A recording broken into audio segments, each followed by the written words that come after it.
Hello guys, তোমাদের সবাইকে স্বাগতম। আমি কেরালাতে আজকে বিয়ে বাড়িতে এসেছি। বিয়েটা হচ্ছে যে এই ছেলেটা, এটা হলো আমার এখানকার বন্ধু। এই বন্ধুটা আমাকে 1 মাস আগে বলেছিল যে মুবারক, এই আমার বিয়েতে আসতেই হবে তোমাকে। তাই এখানে এসেছি। এখানে এসে অনেক খুশি, কারণ হলো এখানে যত মানুষ আছে সব আমার ফলোয়ার্স। কারণ হলো কেরালাতে আমি এখন ভাইরাল, 1 নম্বর ট্রেন্ডিং এ চলছি। গাইস, তোমরা নিশ্চয় বুঝতে পারছো এখানকার মানুষের হাসি খুশি দেখে আমি এখানে কতটা ভাইরাল। আমার কিন্তু অনেকদিন আগে থেকে এই স্বপ্নটাই ছিল যে একদিন আমাকে অনেক মানুষ চিনবে, মিলিয়নে বিলিয়নে মানুষ চিনবে। তো সত্যি আজকে আমার সেই স্বপ্ন পূরণ হয়েছে। তো গাইস, বাংলা একটা কথা আছে যে তুমি কর্ম করো, কর্মর ফল একদিন পাবেই পাবে। তো গাইস, ওই কথাটা একদম সত্যি হয়েছে আমার।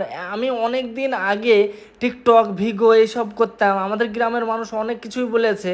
তো এখন আমি বাংলাতে ভাইরাল হতে পারিনি, কিন্তু কেরালাতে এমন ভাইরাল, তোমাকে কি বলবো, বেশ বিশাল ভাইরাল। তোমরা হয়তো বুঝতে পারবে না, আমি হয়তো বাড়িয়ে বলছি এরকম ভাববা, কিন্তু তা না, অনেক ভাইরাল। কেরালাতে না হলেও আমার 20টা মতন ইন্টারভিউ দেওয়া হয়েছে, মিডিয়া চ্যানেলে, ইউটিউব চ্যানেলে, অনেক।